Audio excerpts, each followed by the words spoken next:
Hi, good morning. It's Jim from the maverickstar Observatory. Guys, we've got some more activity taking place over in Hong Kong, and it's not just the fact that this region of our world is experiencing problems with the coronavirus. It is also a fact now that for 6 months there has been over 10% reduction in the magnetic field in that region. We're seeing the same thing. We had one of our superstars send us some data over and expressed a little concern because the trend is still showing a decline. As you can see, over the last month it has nearly dropped to 14 microteslas on this scale. Now, it's not really important the left hand side of the scale, it's how much it's dropping. That's what we're interested in. These are just numbers. They give us an indication when we compare it over time of around 6 months how much it's dropped. And if we go back around 6 months, we can see that, you know, when we first started to collect data, it was close to 19.5 microteslas, and to date it is reduced to almost 14. You know, that's over 10% reduction in 6 months, guys. Something's definitely taking place. We're seeing similar things take place in that neck of the woods down on the Gold Coast of Australia. And in the next few days we'll have some more data come through from Richard down in the Gold Coast, and we'll compare that with what we've got already. But something's taking place and it's happening very quick, and you know, we should be alarmed. The total magnetic field strength of our planet is around about 58 microteslas. If we've lost 10% in 6 months, it could be an indication that something is gearing up to take place, and we're going to be focusing over the coming days on the data that we collect from the TriMag. We've just had another one of our magnetometers go out to Arizona, so we're collecting data from there, and you know, over the next few days we're putting together a package for Brazil and South Central Australia. And the reasons why is because we want to see what the comparison is between low intensity and high intensity. We're measuring now the lowest region of our planet, which is the South Atlantic anomaly, with the Brazilian package that's going out there. We'll also be measuring the strongest region, which is South Central Australia, and we'll get a comparison as to, you know, what levels of protection we've got.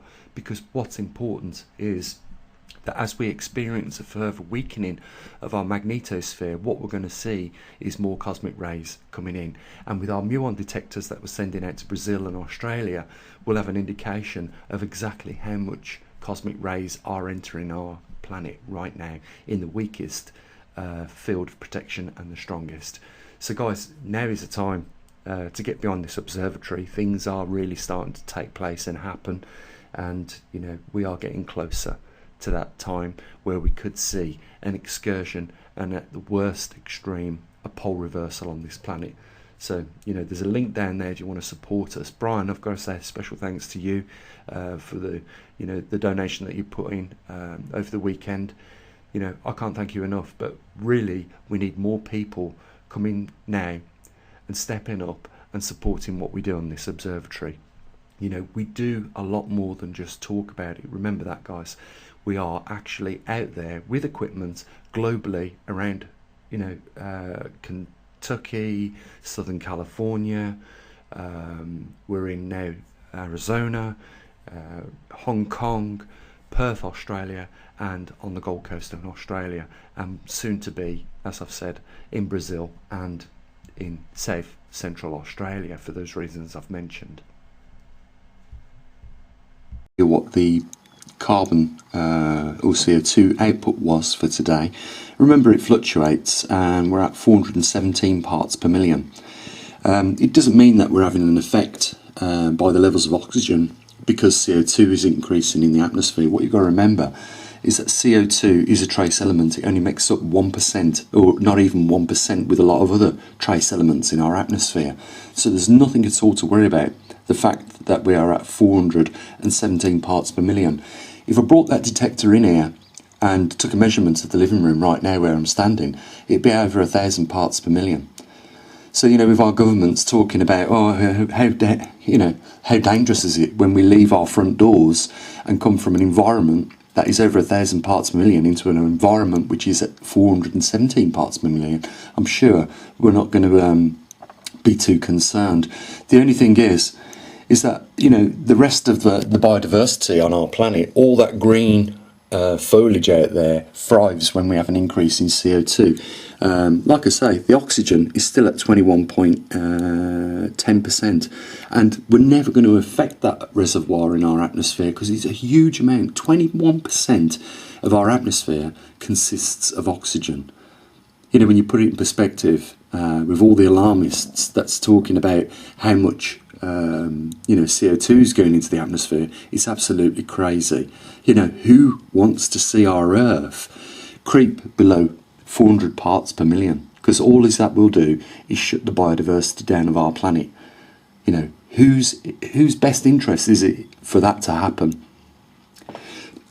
Radiation test, as you can see, well below 15 microsieverts, and it's well within, you know, good limits. So, you know, when we compare, you know, all these little environmental issues that we've got, we're in a good condition. The only thing that is of concern right now to us is the poles that are reversing on our planet, because when the poles reverse, we get more cosmic radiation in. I've done a little check on exactly how many muons we've got coming in, and we're at 527 muons per square metre per hour. I just wanted to show you guys this. This is just some of the stuff that we've had come recently, and I mean, this is just overkill with the packaging. These are our silicon photomultipliers. There's two little silicon photomultiplier chips in this box, and that equates to about £140 just for those two, just to give you an idea of how much some of the parts cost for the muon detectors. And this is just some of the equipment that's got to be put together. There's our PCB boards for the muon detectors.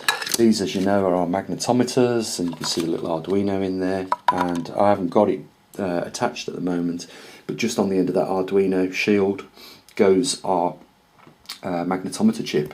And it's just things like this, you know, our standoffs and, you know, SD cards, and even, you know, wires and things like that. And there's like 60 different components that have to go onto these boards. This is what we'll be building up over the next few days. This here is where the silicon photomultiplier, these things in that bag, get soldered to the PCB. And if you guys remember, you know, we just broke off 3 of these components. So we've got that one, which is a photomultiplier, which gets attached with a couple of these standoffs, and then we've got the SD card reader there, and we'll just break off that last little bit there, and there's our SD card reader. So we've got 2 options. We can have it displayed on the OLED, one of these, or we can have it recording the data straight onto the SD card, whichever we choose. You guys know that we've got a bit of a, we've got quite a lot to do, as you can see. I mean, I've got to build 4 of these magnetometers, 2 muon detectors, and, you know, when we're working with tiny little components like these that look like little tiny fleas in there, you have to, you know, use tweezers to solder them onto the board. It's a big job. So hopefully by the end of the week we'll have the magnetometers built, we'll have the muon detectors built, and they'll be going out to Brazil and South Australia Central. But I'm just showing you this, guys, because this is just a few of the things that we need to put together to build these things. And you've got to remember is that I haven't got a team of people here helping me. You can see the size of these resistors and capacitors. You know, it's not easy. But, you know, we are blessed with the fortunate that I can put this stuff together, and, you know, we haven't got to pay for the development of muon detectors, people to assemble them. But, you know, you've got to remember there's a lot of work that goes on behind the scenes here, and it's not just this, it's running the YouTube channel, keeping you updated of what's going on, and also updating regularly the website. If you go over to there today, what we was talking about earlier on in the video, you'll see the recent data that coming from Hong Kong. One of our superstars over there sent it over the weekend, and, you know, it's already processed and on the website. You know, Obviously, coronavirus is rife in China at the moment. We're probably not going to get any more data from our superstar in Hong Kong for at least another month, because they shut the schools down. She's took her child to New Zealand just as a precaution there. So, you know, we are still getting data coming in. We've got new data which will be arriving from Arizona in days to come. And, you know, as soon as we get all this, guys, we relay it up onto the internet, and we let you know also in a little quick mention on YouTube. So, you know, I've got things, obviously, I've got to get on with. Guys, the link's there. We need support. That's what we need. We can't afford to keep just, you know, constantly outlaying cash on all these things and, you know, increasing the observatory with no support from you guys. So, you know, the links are down there. I want to just say big thanks to Doug, Brian, Susan in San Francisco, you know, all you guys that are supporting our efforts here at this little observatory. You know, please continue doing it, and we'll continue bringing you the information on something now which is gearing up, I believe, to you know, possibly affect what we do on a daily basis more so than it ever has done. I'm talking about the magnetic pole shift, and of course the increase in cosmic radiation as a result of that. So links are there, guys, if you want to support us. And, you know, I'll say what I usually do. You take care, and I'll catch up with you at some point in this week, hopefully with some of this all put together so you can see it. So, as always, bye for now.